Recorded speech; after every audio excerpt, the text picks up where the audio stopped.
My name's Nate, and I was lost in my sins. I was hopeless, and up until 7th grade, I was an okay Christian. By that I mean I went to church twice a month and youth group occasionally whenever it fit my schedule. But 7th grade really wrecked me. My name is Hannah, and there was a time where I felt so worthless and lost that I thought I would never be found. It was my freshman year of high school, and it got off to a really rough start when a guy that had a huge crush on me thought that sexual harassment was the answer and way to get me to like him back. My name's Rachel, and I want to tell you about a difficult chapter in my life. So I was a freshman in high school when I got into the wrong crowd of students, and I was friends with a whole bunch of people that constantly mocked me for my Christian upbringing. One year for Christmas, they actually got me a Coloring with Jesus coloring book, and I think it was then that I realized that I really didn't want to surround myself with these types of people. So I broke off connections, and when I did, things only seemed to get worse from there. My name is Sierra, and I want to tell you about the time that I turned away from God and probably lived the most secular part of my life ever.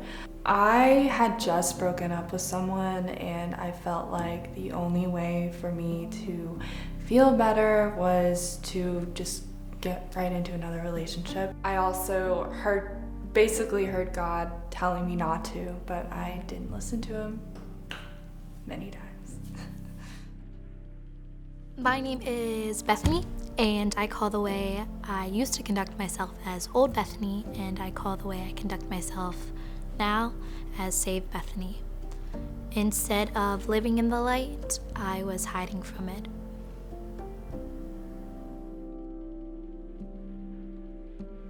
Seventh grade, I lost my mentor.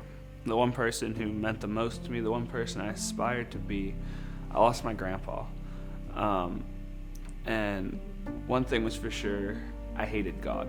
I hated everything God stood for. I hated everything that had to do with God, because how could he take this person away from me? How could he take the person that I loved so much away from me? And because of that, I abandoned the church. I left. I didn't want to be there. I didn't want to go anywhere. I just went out and dove into sinful nature. I partied. I hooked up, I took girls out, and I just left the church. I dug myself into a hole of sin, and there was no hope. Well, at least I thought. So the guy that had a crush on me, he sat at the same lunch table as me, and my friends and I would purposely try to get to the table first so that I wasn't sitting by him, but most of the times I ended up we were sitting by each other, and he would just kind of scoot closer and put his hands like under the table to try to touch me inappropriately. And it was happening in the hallways as well. He would push me up against the lockers and just kind of force himself on me. The one day I even missed my bus. He wouldn't let go of me, and two of my friends were trying to push him off of me. I just felt awful because, the school didn't help at first, and it was just a very dark time for me. After experiencing that kind of abuse, I felt so worthless, as if no one would like me for who I really was, just for what they saw. I was so mad at God for letting something so terrible happen to me. I used to be the person that would ask people at school in the hallways, like, do you know Jesus? Do you want to know who he is? He's so good. But then I wanted nothing to do with it anymore. I would still go to church, but I really wouldn't listen, and I stopped praying. I just completely shut him out. So after I left this specific group of friends, things only seemed to get worse. They made me the target of the entire freshman class. I was talked about openly behind my back, and I was tripped in the hallway. Things were said about me through text and social media, and I became severely depressed. I started withdrawing from everything I usually did. I actually began self-harming, and I went to see a psychologist for help after my parents noticed I wasn't enjoying anything I used to. And one night, at a particularly bad day at school, I actually went home and I tried to kill myself. And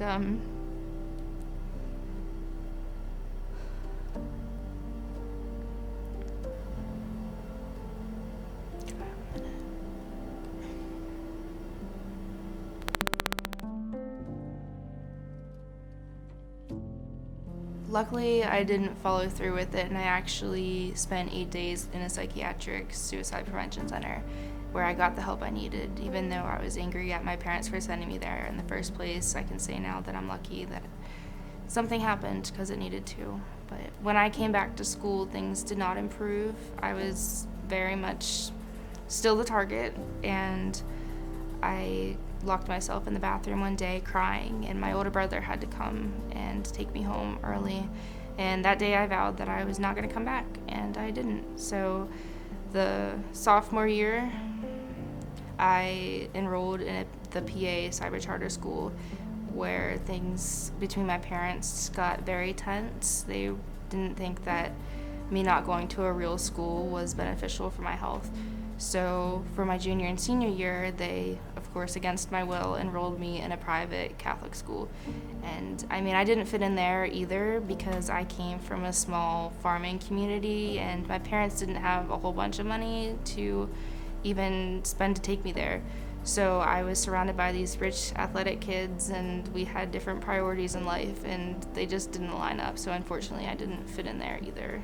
As my sense of helplessness deepened, I had only my graduation date to look forward to.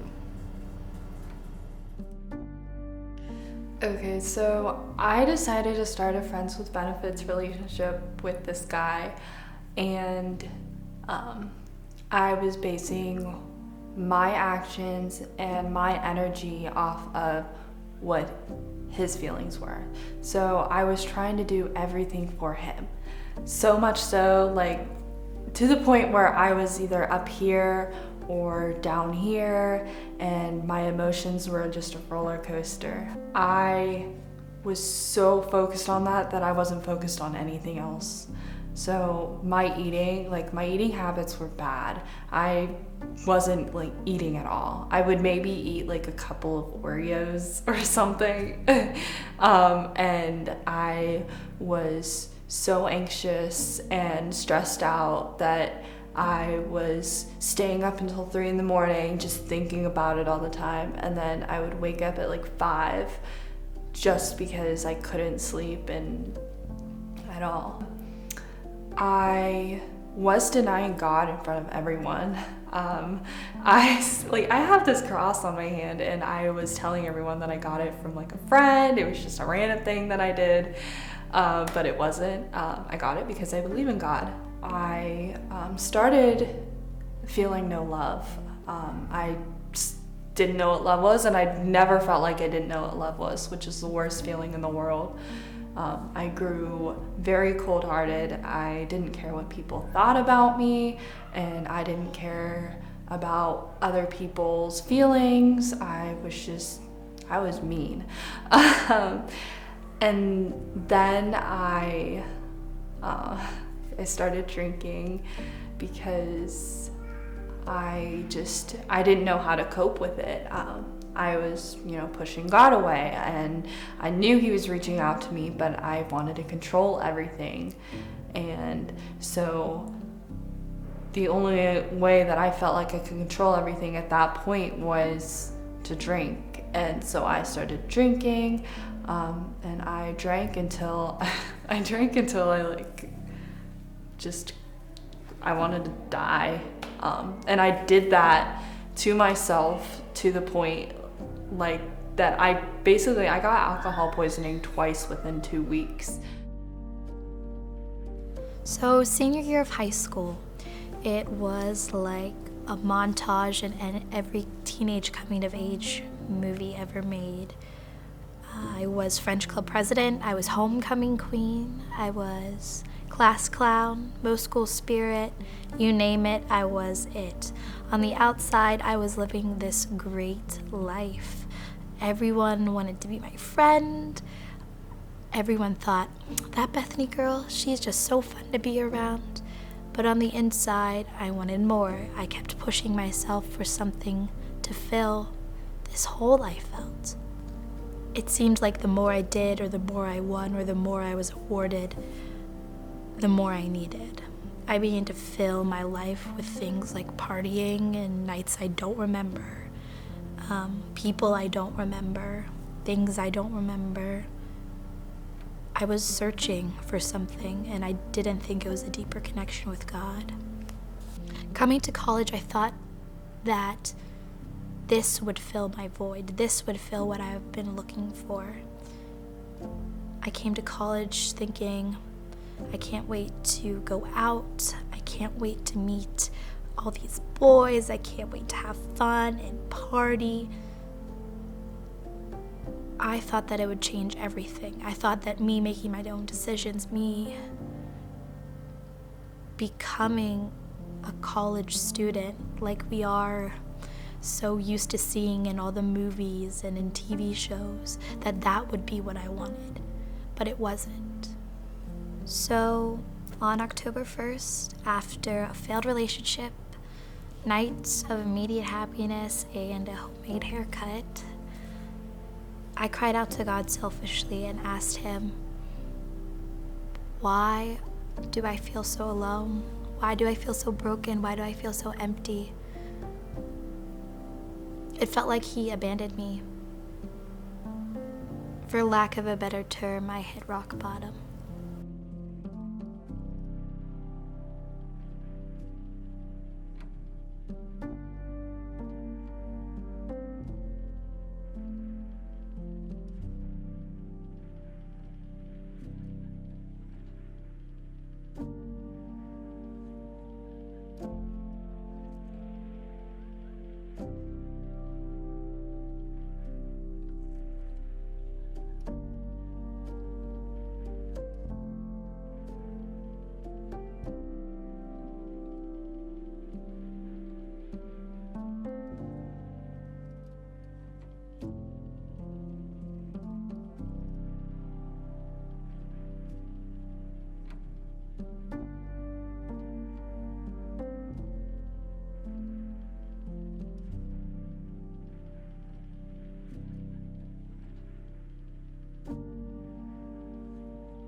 fast forward 2 years into college.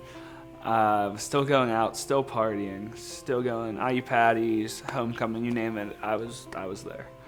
And because of that, the girl who I loved left me. And it just brought back similar pain to my grandpa. And because of that, I wanted to dive deeper. I wanted to go into sin. I wanted to leave everything else and just dive deeper into the party scene because I'm just going to keep getting hurt. But then a friend told me to pray on it. And at that moment, I just questioned him. I said, why would I pray to someone who hates me? Why would I pray to someone who's abandoned me? But the same week, I got a text from another friend who invited me to CCO. And I questioned it. I questioned, should I go? Why would I go? Back and forth constantly. And eventually I went. And when I went, I saw this light in other people. I saw this light this joy that they had, this joy that I didn't, this light that I didn't have. And because of it, I knew I wanted it, and I didn't know how to get it. So I continued going to CCO, and I kept showing up, and I kept diving deeper in my faith, and I realized that because I hit rock bottom, because I dug this hole of sin, God was able to plant a seed of faith there. And because I was at the bottom, I can grow stronger, I can go better, and I can go bigger than I ever have before, moving forward in my faith and picking up my cross daily. After turning my back from God, I really struggled with depression, so much so that I started to starve myself, and I struggled with an eating disorder. I also fell into sexual temptation. I was putting my self-worth in worldly things, especially in the guys that I was dating. I just kind of dated whoever because I felt that I was worthless unless I had a boyfriend. Since I was really putting my identity in whether I had a boyfriend or not, if the guy wanted to do sexual things, I just kind of went along with it. I never did have sex, but I definitely went farther than I should have, and all of that really took a toll on me and my spiritual well-being. I was in marching band, and during my junior year of high school, my group of friends, we were talking about religion and stuff, and when I had said that I was a Christian, one of the guys was like, really? I can't see that. And that was really eye-opening to me and humbling. I was like, okay, I really need to get my life together here. And I realized that God was exactly who I needed and who I could turn to.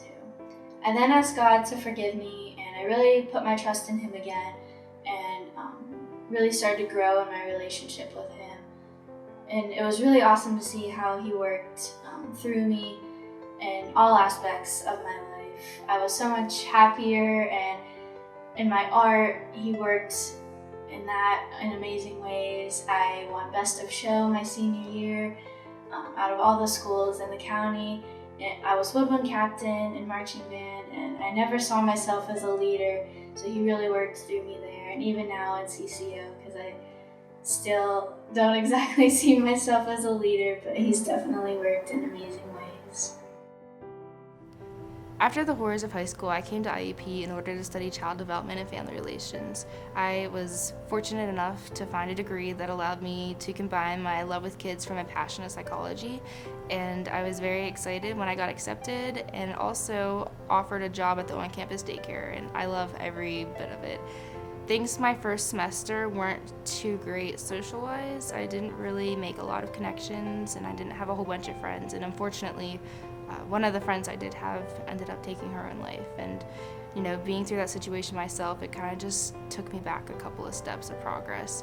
After Christmas break, I was allowed time to heal, and I came back, and by some form of divine intervention, I was introduced to CCO, and I've loved every second I've spent here with everyone, and now I have so many friends. I'm struggling to make plans, and I have amazing opportunities like Jubilee and Monday night Bible studies, and there's just no way to describe how lucky, blessed, and thankful I am for what God has given me, because He's been there with me through everything. He never left my side, and I prayed to Him on my knees crying almost every night throughout high school, and He definitely was listening, and He answered me in the way that I needed it.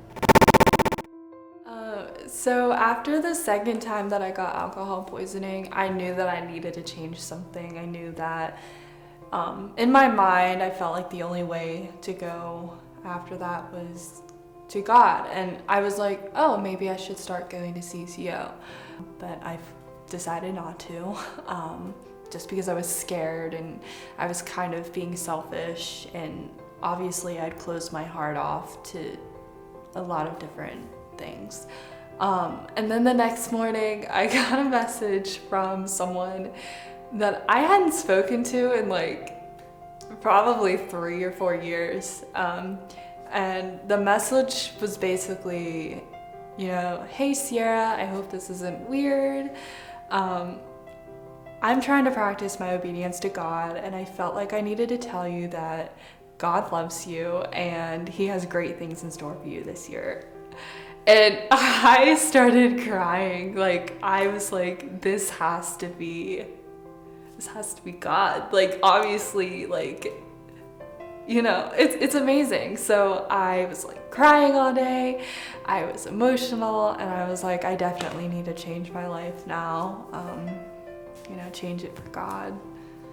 And then I started going to CCO, and from there, like in the first week of me going to CCO, I felt a transformation. Like, it was just this crazy transformation of me going from like this emotionless zombie to like my heart was full of love. I started, you know, feeling love for others. I started making new friends, and I just started just wanting to live my life for God, because I knew that like that was the only way to go. At rock bottom, I felt complete bitterness towards God. However, I already paid for a weekend retreat with the CCO, and I wasn't going to waste my money. I'm a college student. So I went, but with the mindset of, I don't want to go. I'm mad at God. My life is my life. He doesn't get a say in what I do. So God had different plans. He did a complete 180. With the CCO, they showed me love and compassion, but they also showed me their struggles too. I saw that not only I was struggling with things, they were too. I think a huge misconception is that there's a lot of good, like, perfect Christians, but a perfect Christian doesn't exist. And I think the reason why I came closer to God is because people showed me their imperfections. So on Sunday, I went to church after not going for a week, and I left feeling perfection, not by my own doing, but by the sacrifice of Jesus Christ on the cross for me. If it weren't for God, I wouldn't be who I am today. I wouldn't be where I am. I wouldn't be who I am. I wouldn't know the people I know. And I definitely wouldn't be going into college ministry. God saw me in my helplessness. Even though I hated him, he loved me more than I can even imagine. And because of that, what I went through, because of everything, I can now relate to college students who are going through the same thing.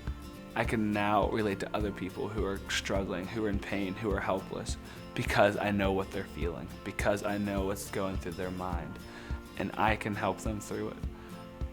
Because of God, I am me, and I am who I am today. If it wasn't for God, I would still be stuck in my sin and feeling sorry for myself. He's put a spirit of passion and happiness in me that has changed me forever. If it weren't for God, I can't honestly say with the whole heart that I'd be here today. I mean, things were really, really bad at their worst. But he gave me the strength and guidance that I needed. He was the friend that never left my side. Psalm 46:5 reads, God is within her, she will not fall. And I don't think I've heard anything more true. If it weren't for God, I probably would have tried to kill myself again. But I know that he saved me because he has great things in store for my life, and he is going to walk with me through my life. If it weren't for God's undeniable presence in my life, I would be searching feverishly for something that was unattainable. That's what life is like when you are living for yourself and not God. Now I live for a community, a godly community. I live for the glory of God, and I live in perfection in Jesus Christ's name.